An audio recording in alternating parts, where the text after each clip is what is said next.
आज हम जानेंगे मोस्ट इम्पोर्टेंट MCQ, ओके, जो एग्ज़ाम के लिए काफ़ी इम्पोर्टेंट साबित होगा। समझते हैं ध्यान से। पहला क्वेश्चन है, विश्व हृदय दिवस। विश्व हृदय दिवस कब मनाया जाता है? तो 29 सितंबर को मनाया जाता है विश्व हृदय दिवस। ठीक है। 2 नंबर क्वेश्चन बोला गया है कि किस देश के प्रधानमंत्री एंड्रूस हॉलेंस भारत की यात्रा पे आएंगे? तो जमैका के प्रधानमंत्री आएंगे। ठीक है। इसका क्या नाम है? एंड्रू हॉलेंस। 3 नंबर क्वेश्चन है, हाल ही में दारूवाला का निधन हो गया है, वो कौन थे? तो अंग्रेजी कवि थे। 4 नंबर है, किस राज्य में खर्ची पूजा शुरू हुई है? तो त्रिपुरा में शुरू हुई है। खर्ची पूजा त्रिपुरा में शुरू हुई है। 5 नंबर क्वेश्चन क्या बोला गया है?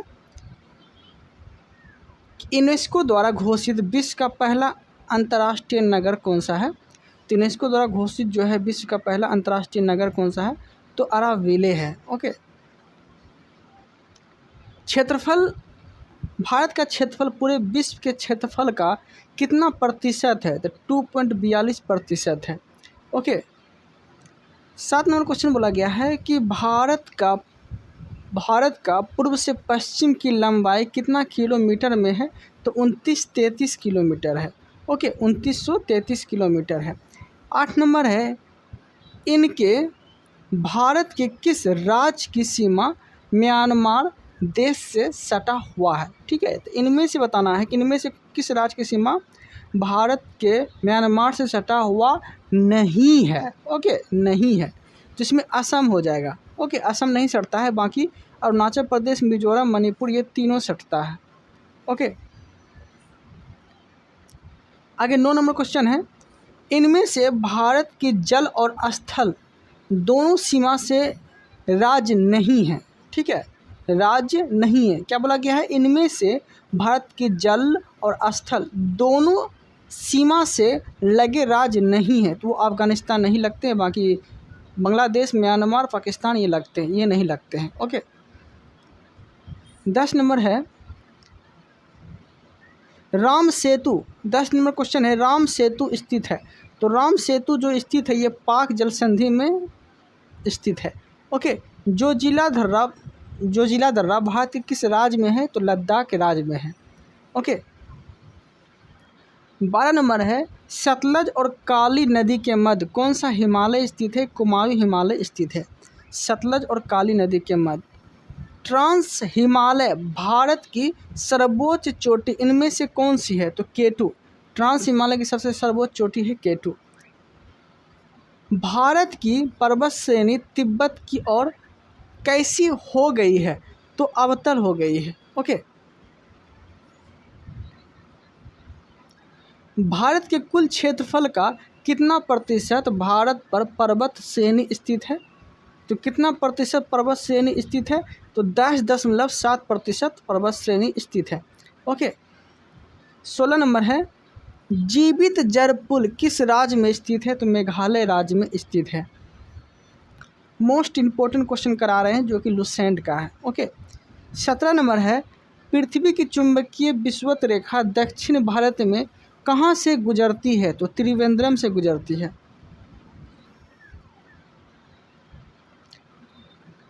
के किस भौतिक राशि का संकेत है?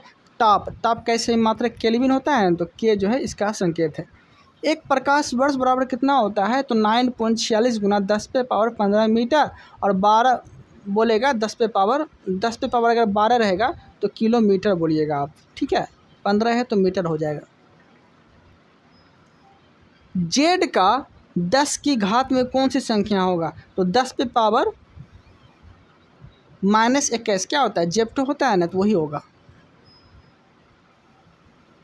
पाई का मान की गणना सबसे पहले किसने किया था? तो आर्यभट्ट ने किया था, पाई का मान दिया था। ओके। 22 नंबर है, F बराबर ma न्यूटन की किस गति के नियम से प्राप्त होता है? तो दूसरा नियम से प्राप्त होता है। F बराबर ma। उत्तोलक में कितने बिंदु होते हैं? तो 3 बिंदु होते हैं उत्तोलक में। ओके। चिमटा किस श्रेणी का उत्तोलक है? तो तृतीय श्रेणी का उत्तोलक है। कौन सी चीज़? तो चिमटा। यांत्रिक ऊर्जा को विद्युत ऊर्जा में कौन बदलता है? तो डायनेमो बदलता है यांत्रिक ऊर्जा को विद्युत ऊर्जा में। संवेग को दुगना कर देने पर गतिज ऊर्जा का मान क्या परिवर्तित हो जाएगा? मतलब संवेग को दुगना करेंगे ना तो गतिज ऊर्जा 4 गुनी हो जाएगा। वरुण का परिक्रमण काल कितने समय का होता है? तो 165 वर्ष का होता है। वरुण का परिक्रमण काल 165 वर्ष का होता है। पृष्ठ के लंबवत बल बटा पृष्ठ का क्षेत्रफल कितना सूत्र है? तो दाब का सूत्र है। ठीक है, बल बटा पृष्ठ का क्षेत्रफल किसका सूत्र है? तो दाब का सूत्र है।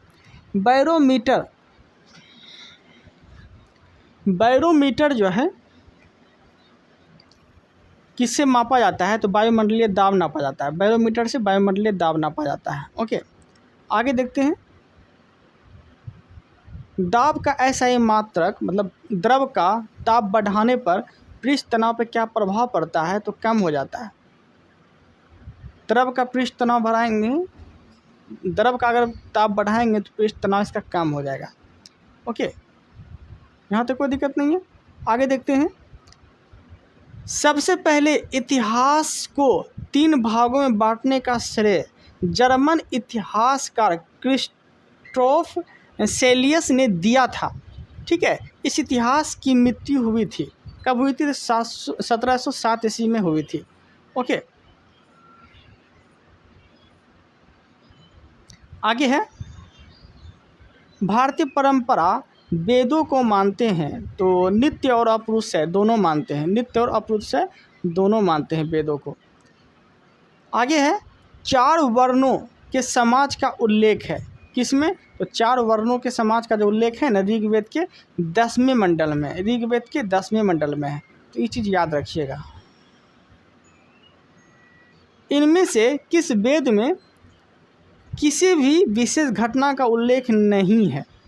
तो दोनों में, सामवेद और यजुर्वेद दोनों में विशेष घटना का उल्लेख नहीं किया गया है। आगे क्वेश्चन है कि लिपि शब्द का प्रयोग सबसे पहले किस ग्रंथ में पाया गया था? तो लिपि शब्द का सबसे पहले प्रयोग जो किया था ये अष्टाध्यायी में पाया गया था। ठीक है, सहगौरा अभिलेख उल्लेखित है तो संकट काल में खाद्यान्न सुरक्षित रखना। भीमबेटका में मानव द्वारा बनाए गए शैल चित्रों की खोज कब हुई थी? तो 1957 से 58 ईस्वी में हुई थी शैल चित्रों की खोज। कालीबंगन की खोज बीके थापर द्वारा किस वर्ष किया गया था? तो 1961 में किया गया था। ऋग्वेद में इनमें से किस प्रकार के न्यायाधिकारी का उल्लेख है?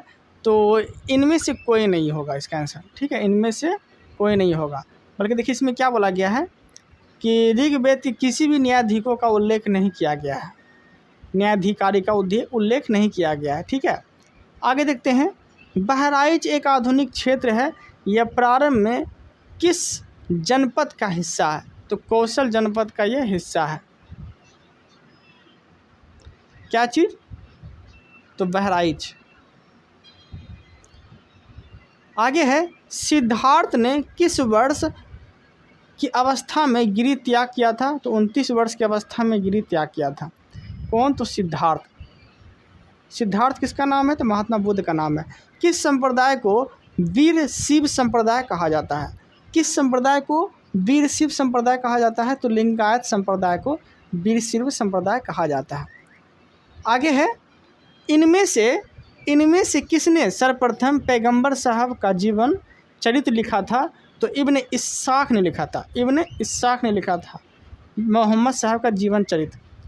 अजातशत्रु प्रारंभ में किस धर्म का उपासक था? तो जैन धर्म का उपासक था अजातशत्रु। ओके, यहाँ तक कोई दिक्कत नहीं है। आगे देखते हैं।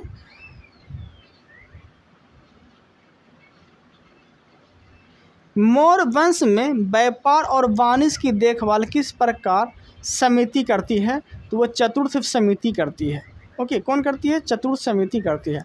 ठीक है, भारतीय इतिहास में अभी तक कितने शासकों ने विक्रमादित्य की उपाधि धारण किया था? तो 14 शासक ऐसे थे जो विक्रमादित्य की उपाधि धारण किया था। ठीक है। दूसरा संगम 3700 ईसा पूर्व में किस स्थान पे हुआ था? तो कपाटपुरम में हुआ था। कब हुआ था? तो कपाटपुरम में हुआ था। संगम काल में एनियर किस प्रकार की जाति थी? तो शिकारी। एनियर क्या थी? तो ये शिकारी थी। शिकारी एक जाति थी। आगे क्या है? इनमें से कौन सा पंचतंत्र का भाग नहीं है? इनमें से कौन सा पंचतंत्र का भाग नहीं है? ठीक है, तो आप बता सकते हैं इनमें से कौन सा पंचतंत्र का भाग नहीं है? तो कठिन प्रश्नोत्तर भाग नहीं है। ठीक है। हर्ष की पराजय किस नदी के तट पे हुई थी? तो नर्मदा नदी के तट पे हुई थी। हर्ष की पराजय नर्मदा नदी के तट पे हुई थी। ठीक है। 10 कुमार चरित किसके शासन काल में लिखा गया था? तो नरसिंह वर्मन द्वितीय के काल में लिखा गया था। ठीक है। और ये जो हम करा रहे हैं ये लुसेंट का मोस्ट इंपॉर्टेंट क्वेश्चन है। ओके। दान में दी गई भूमि को क्या कहा जाता है? तो ब्रह्मोदय कहा जाता है। ओके, दान में दी गई भूमि ब्रह्मोदय कहा जाता है। आगे देखते हैं। एलोरा गुफा का उल्लेख सर्वप्रथम किस शताब्दी में फ्रांसीसी यात्री थेविनेट द्वारा किया गया था? तो 17वीं शताब्दी में थेविनेट द्वारा किया गया था। ओके, आगे है महारानी जिद उत्पल की गद्दी पर बैठी थी। कब बैठी थी जिद उत्पल? महारानी जिद उत्पल की गद्दी पर कब बैठी थी? तो यह बैठी थी, इसका आंसर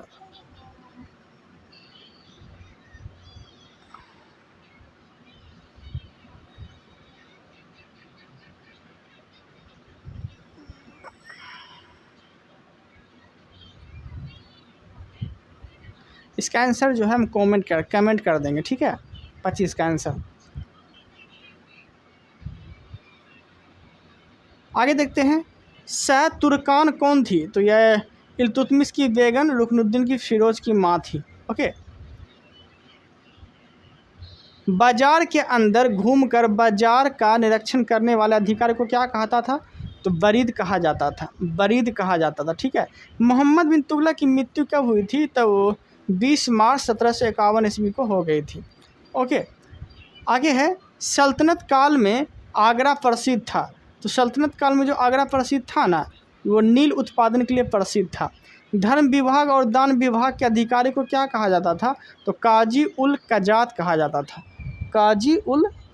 कहा जाता था। ठीक है। अष्टदिग्गज में शामिल किस कवि की रचना राजशेखर चरित ने की थी? तो वह मल्लन की रचना की थी। ठीक है। नूनिज पुर्तगाली यात्री किसके शासनकाल में आया था? तो अच्युत राय के शासनकाल में आया था। बरार राज की स्थापना कब हुई थी? तो 1490 ईस्वी में हुई थी। कब हुई थी? तो 1490 ईस्वी में हुई थी। कश्मीर में किसके द्वारा मुस्लिम वंश की स्थापना की गई थी? तो शाह मीर के द्वारा मुस्लिम वंश की स्थापना की गई थी। ओके, आगे है दिल्ली दरवाज़ा का निर्माण किसने करवाया था? तो हुसैन शाह ने कराया था दिल्ली दरवाज़ा का निर्माण।